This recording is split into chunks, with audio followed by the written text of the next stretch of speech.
যে নদী নিজের গন্তব্য জানে না সে সাগরেও পৌঁছায় না, এই কথাটাই যেন আজকের এই যুদ্ধের সবচেয়ে বড় ব্যাখ্যা। কারণ একদিকে আছেন ডোনাল্ড ট্রাম্প, যার প্রতিটি সিদ্ধান্তে অনিশ্চয়তার ছায়া, আর অন্যদিকে বেনিয়ামিন নেতানিয়াহু, যার প্রতিটি পদক্ষেপ যেন বহুদিনের আঁকা মানচিত্রের উপর বসানো।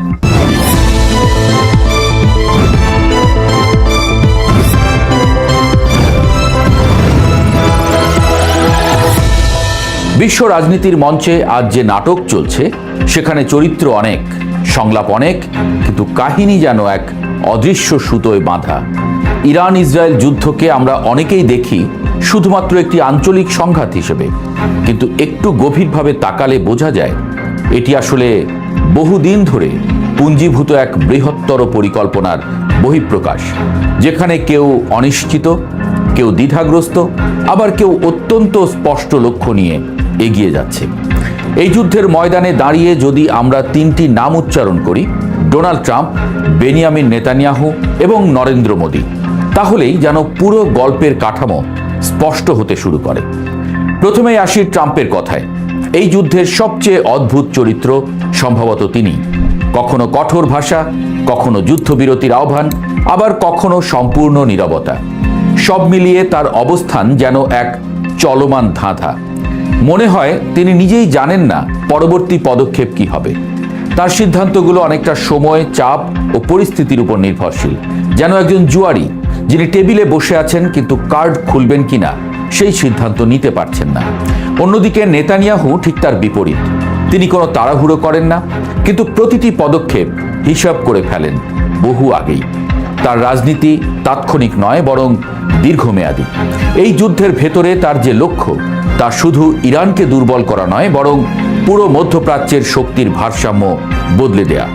এখানেই আসে বৃহত্তর ইসরায়েল ধারণা। অনেকেই এটিকে শুধুমাত্র ভূখণ্ড দখলের স্বপ্ন হিসেবে দেখেন, কিন্তু বাস্তবে এটি একটি বহুমাত্রিক কৌশল। ভূখণ্ড দখল তার একটি অংশ, কিন্তু মূল লক্ষ্য হল প্রভাব, নিয়ন্ত্রণ এবং নির্ভরতা তৈরি করা। গাজায় যা ঘটেছে, পশ্চিম তীরে যা চলছে, এসব কোনো বিচ্ছিন্ন ঘটনা নয়। এক হিসাবে গত বছর গাজার জনগণকে তাদের আগের ছোট্ট ভূখণ্ডের মাত্র 12% জায়গার মধ্যে গুটিয়ে ফেলা হয়েছে। অন্যদিকে পশ্চিম তীরে ফিলিস্তিনিদের বিরুদ্ধে ধ্বংস ও উচ্ছেদের যে অভিযান চলছে, তা 1967 সালের 6 দিনের যুদ্ধের পর সবচেয়ে বড়। সেখানে ইসরায়েল তার নিয়ন্ত্রণ ও বসতি স্থাপনের পরিধি ক্রমাগত বাড়াচ্ছে। এগুলো একটি ধারাবাহিক প্রক্রিয়ার অংশ। গত কয়েক বছরে গাজার অবকাঠামো প্রায় সম্পূর্ণ ধ্বংস হয়ে গেছে। মানুষকে সংকুচিত করে ফেলা হয়েছে অতি সীমিত জায়গায়। পশ্চিম তীরেও একইভাবে ধীরে ধীরে বিস্তার ঘটছে। 2024 সালে বাশার আল আসাদের পতনের পর ইসরায়েল সিরিয়ার ভেতরে অঞ্চল দখল করেছে এবং দক্ষিণ লেবাননে আবার দখলদারির অঞ্চল তৈরি করছে।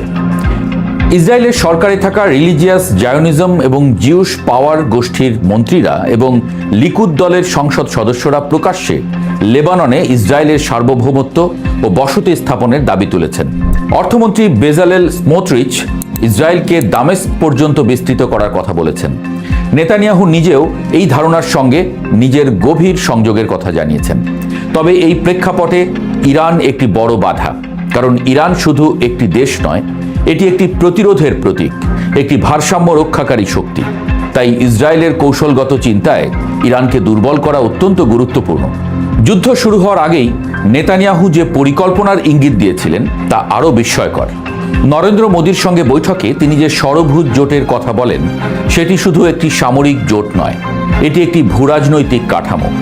সেখানে ভারত, আরব দেশ, আফ্রিকা, ভূমধ্যসাগরীয় অঞ্চল সব কিছুকে একত্রে এনে একটি নতুন শক্তি কেন্দ্র তৈরি করার পরিকল্পনা রয়েছে, যার কেন্দ্রবিন্দু হবে ইসরায়েল। এই পরিকল্পনার আরেকটি দিক হলো অর্থনীতি ও জ্বালানি। হরমুজ প্রণালী বা বাব আল মান্দাব, এই গুরুত্বপূর্ণ রুটগুলো যদি অস্থিতিশীল হয়, তাহলে বিকল্প পথ তৈরি করার প্রয়োজন হয়। আর সেই বিকল্প পথ যদি ইসরায়েলের মধ্য দিয়ে যায়, তাহলে পুরো অঞ্চলের অর্থনীতি এক প্রকার তাদের উপরে নির্ভরশীল হয়ে পড়ে।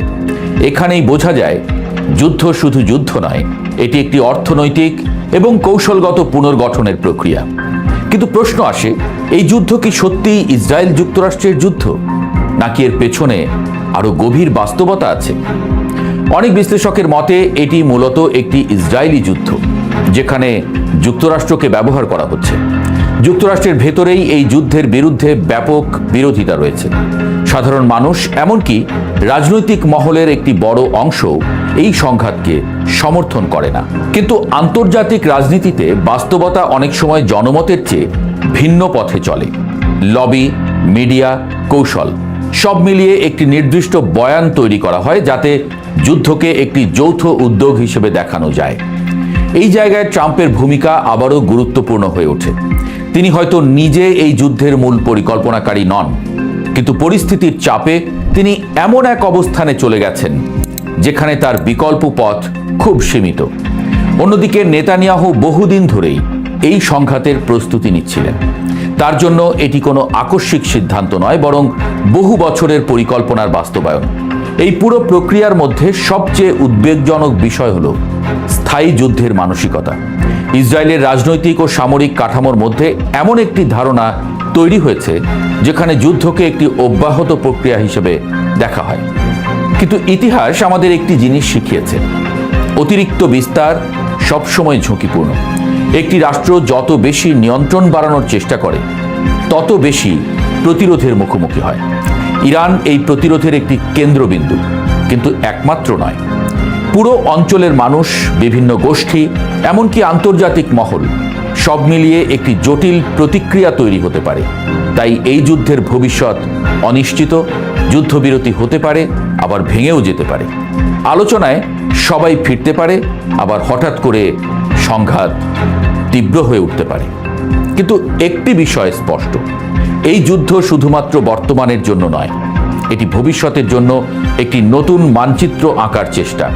আর সেই মানচিত্রে কে কোথায় দাঁড়াবে, কে শক্তিশালী হবে আর কে দুর্বল হয়ে পড়বে, সেই সিদ্ধান্তই নির্ধারণ করছে আজকের প্রতিটি বোমা, প্রতিটি মিসাইল, প্রতিটি বৈঠক, প্রতিটি ঘোষণা।